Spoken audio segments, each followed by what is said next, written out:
কুম্ভের মেলা থেকে ফেরার পথে যে বিহারে ঢুকে গেছি। এখন ন্যাশনাল একটা হাইওয়েতে এখানে দাঁড়িয়ে রান্না বান্না হচ্ছে।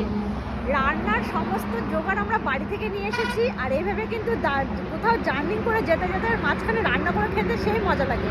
আর এখন বাজে রাত্রি 11টা, এখন আমরা রান্না বান্না করছি। আর রান্না অনেক কিছুই হচ্ছে। রান্নার মধ্যে হচ্ছে ভাত, মুগ ডাল, লাউ দিয়ে পাঁপড় ভাজা, চাটনি আর বাঁধাকপির ঘন্ট। এই যে কেউ না, আমি ভিডিও করছি। অন্ধকার। লাউ দিয়ে ডাল, সেই মজা। এইভাবে হাইওয়েতে দাঁড়িয়ে দাঁড়িয়ে রান্না করে খাওয়া ভালো লাগে। ওদিকে বাঁধাকপির ঘন্ট ধোয়া হচ্ছে, পাঁপড় ভাজা, টমেটোর চাটনি, আর কি লাগবে। এখানে কিন্তু শুধু আমরা রান্না করছি না, আমরা করছি সাথে যে আর এক দাদা আর একটা ফ্যামিলিও করছে। এটা গঙ্গারামপুর থেকে। এদেরও কত সুন্দর রান্না বান্না হচ্ছে। এখানে সব ছেলে মানুষের রান্না করতে লেগে গেছে না? হ্যাঁ। কি কি রান্না হচ্ছে আপনাদের? আমাদের রান্না হচ্ছে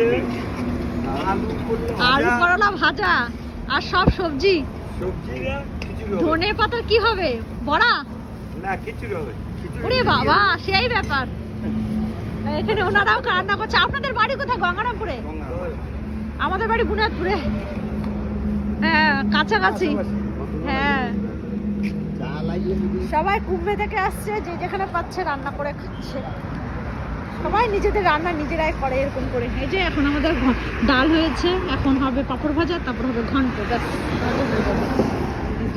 আমার দিদি রান্না করছে, দারুণ রান্না করে আমার দিদি।